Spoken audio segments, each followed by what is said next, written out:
diberikan kesempatan kesehatan untuk hadir mengikuti perkuliahan pada siang ini. Salawat salam marilah kita ucapkan kepada Nabi besar Muhammad SAW. Baik, sebelum kita memulai perkuliahan, marilah kita bersama-sama membaca basmalah. Bismillahirrahmanirrahim.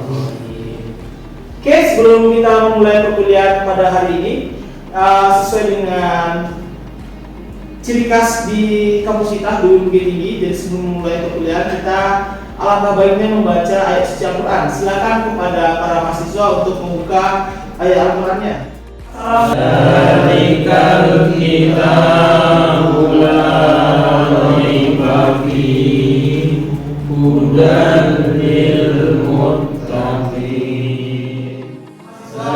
Siang kali ini pada pertemuan 3 kita akan belajar terkait penulisan dan notasi algoritma pemrograman. Oke, untuk referensi pembelajaran kita menggunakan buku pokok utama. Ada buku yang kebetulan saya karang, buku tentang algoritma pemrograman, konsep strategis dan analisis solusi komputasi. Ini yang saya karang bersama Bapak Radiansah. Terus ada buku dari Abdul Qadir, itu pengantar algoritma dan bahasa pemrograman. Terus ada buku algoritma dan teknik pemrograman yang dikarang oleh Rinaldi Munir. Pembelajaran pada hari ini nantinya mahasiswa dapat menguasai notasi, terus membedah flowchart. Nanti teman-teman juga akan mengenali dan menggunakan simbol-simbol alur program. Terus ada metodologika algoritma pemrograman. Terus nantinya juga dapat memvisualisasikan eksekusi dari studi kasus nyata. Jadi nanti teman-teman dengan pembelajaran ini nanti bisa dengan permasalahan yang ada dalam kehidupan sehari-hari bisa membuat bentuk dari algoritma, apakah itu deskriptif maupun pseudocode dan algoritma pemrograman dalam bentuk flowchart. Gitu ya, sepakat? Semangat. Indikator pertemuan kita hari ini ada 5. Yang pertama, nanti kita bersama-sama belajar tentang konsep notasi algoritma, membedakan notasi algoritma deskriptif, flowchart dan pseudocode, terus menggunakan simbol-simbol flowchart, terus juga nanti belajar bagaimana menyusun algoritma dalam bentuk deskriptif, flowchart dan pseudocode itu sendiri. Terus sebelum kita masuk pada materi hari ini, Bapak akan mengulas materi minggu lalu. Masih ingat apa itu algoritma? Ya, silakan Adi. Algoritma itu adalah urutan angka logis dan sistematis untuk menyelesaikan sebuah persoalan atau permasalahan. Oke, terima kasih Adi. Selanjutnya ada yang masih ingat apa saja ciri-ciri dari algoritma itu sendiri? Ya, Agra, silakan Agra. Algoritma itu ada input, ada proses, ada output. Instruksinya jelas dan juga ada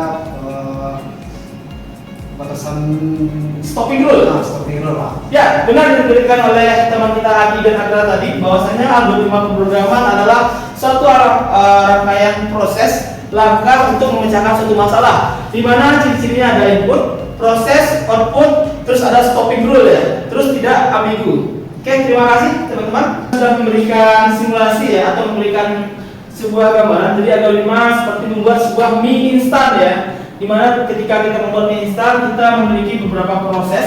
Inputnya apa aja kalau mie instan? Ada air, ada mie instan ya. Ada instannya. Terus kalau prosesnya apa? Proses memasak lah. Memasak ya, merebus air ya. Kalau outputnya apa? Outputnya mie ya Pak, jadi. Mie jadi ya, benar ya. Jadi itu yang sering kita lakukan ya dalam membuat proses mie ya.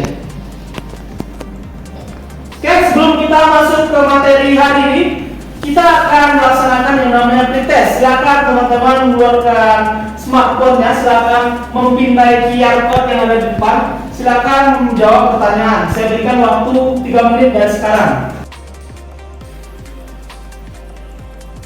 Kita masuk ke materi tentang notasi algoritma. Di sini kita harus paham terlebih dahulu, ini ada beberapa tipe data yang sering digunakan dalam pemrograman. Ada integer, float atau double, karakter, boolean, dan string. Di sini yang pertama ada integer. Integer adalah tipe data yang digunakan untuk bilangan bulat. Bilangan bulat apa aja? Seperti contohnya?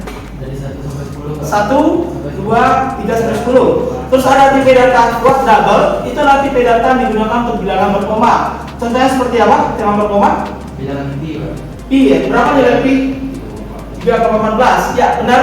Terus ada tipe data karakter, itu digunakan untuk tipe data biasanya untuk karakter. Karakter itu ada A, B, C, D, dan E sampai Z ya. Terus ada tipe data boolean, itu tipe data yang digunakan untuk kondisi ya. Jadi di sini ada nilainya false atau true.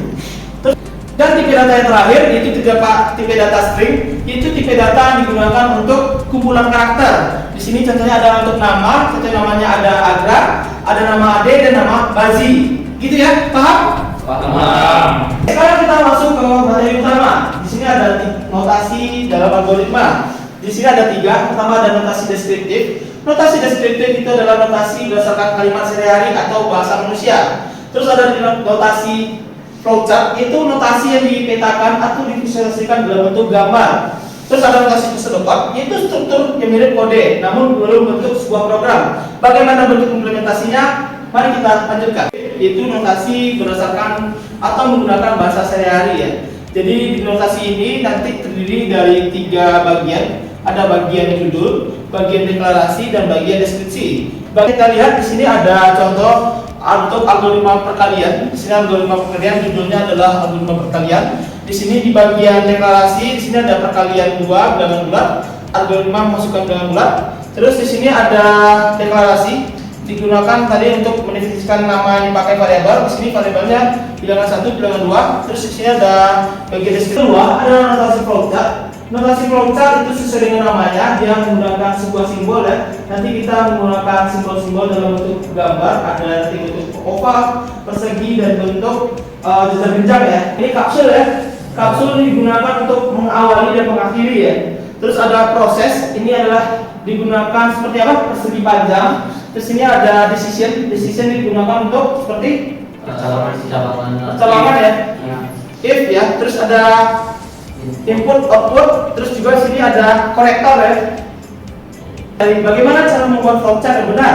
Ini adalah tata aturan dalam membuat flowchart. Yang pertama, mulailah dari start dan diawali dengan end. Jadi dalam flowchart teman-teman harus mulai dari start dan end. Terus mulai dari kiri ke kanan. Terus jangan buat garis silang-silang ya seperti ini. Ini silang-silang ya. Ini adalah konsep yang salah. Jadi gunakan atau buatlah flowchart seperti ini.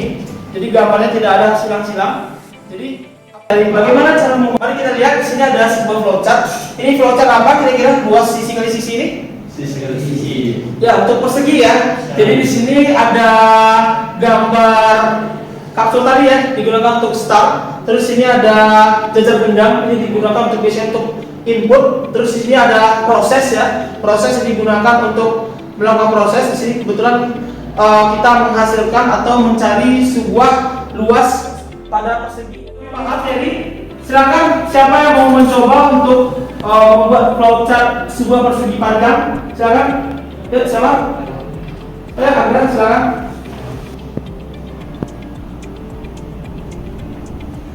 Notasi pseudocode ini notasi yang digunakan mirip dengan bahasa pemrograman atau coding. Jadi notasi ini biasanya terdiri dari ciri-cirinya bukan kode asli, tapi tidak bisa langsung dijadikan oleh komputer. Terus biasanya bebas sintak, tidak terikat aturan baku atau bahasa C++, Java atau Python. Notasi pseudocode contoh dalam menghitung sebuah apa nih? Persegi ya. Di sini notasi persegi adalah sisi kali sisi. Di sini seperti yang kita lihat, di sini deskriptif, di bagian deskriptif dalam menghitung sebuah persegi. Di mana kita mulai masukkan nilai sisi, hitung luas, yaitu menggunakan rumus sisi kali sisi. Terus kita melakukan proses output dengan menampilkan luas hingga nanti adanya selesai ya. Jadi seperti yang kita ketahui bahwasanya dalam algoritma itu dimulai dari start dan end, harus ada start dan end. Jadi kalau tidak ada end itu tidak bisa disebut dengan yang namanya algoritma. Kalau bagian contoh flowchart, di sini dia digambarkan dengan ada oval ya, mulai start. Terus sini ada untuk input kita menggunakan gambar jejak jenjang. Terus di sini ada untuk proses kita menggunakan persegi panjang untuk menghitung luas dengan rumus sisi kali sisi. Terus untuk proses output kita menggunakan jejak jenjang lagi ya. Terus kita akhiri dengan oval untuk melakukan atau mengakhiri untuk end. Oke, ini yang terakhir ada pseudocode sesuai dengan namanya. Pseudocode itu tadi apa? Dia mirip dengan bahasa pemrograman ya. Jadi dia di sini setidaknya ada sudah mulai atau menerapkan dari prinsip program, tapi dia belum coding utuh, tapi adalah salah satu bahan mentah sebelum kita melakukan coding ya. Di sini ada input sisi luas dengan kalau di program ini kan kalau sama dengan dia menggunakan stack ini sisi kali sisi, terus nanti kalau untuk menghasilkan sebuah keluaran dia membuat perintah output luas, terus diakhiri dengan M gitu. Jadi sesuai dengan yang kita pelajari tadi, flowchart apa? Flowchart adalah Diagram alir, Pak. diagram alir. Bukan algoritma. Algoritma ya. Terus kita juga tadi sudah belajar ada beberapa bentuk notasi. Notasinya apa aja tadi? Ada notasi deskriptif, flowchart, dan pseudocode. Ya, benar. Jadi sesuai refleksi dari materi hari ini, kita akan melakukan yang namanya post test. Silakan teman-teman menyiapkan perangkat untuk melakukan post test. Jadi kita nanti akan menggunakan teman-teman untuk bisa mengakses login ke tahun. Ini ID-nya ID 8361933.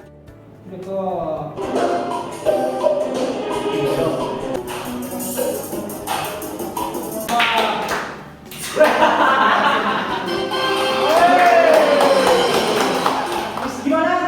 Kuisnya tadi seru nggak? Seru. Oke, nanti mungkin kita akan di pertemuan selanjutnya kita akan lanjutkan atau menggunakan quiz kau tadi untuk proses evaluasi pembelajaran.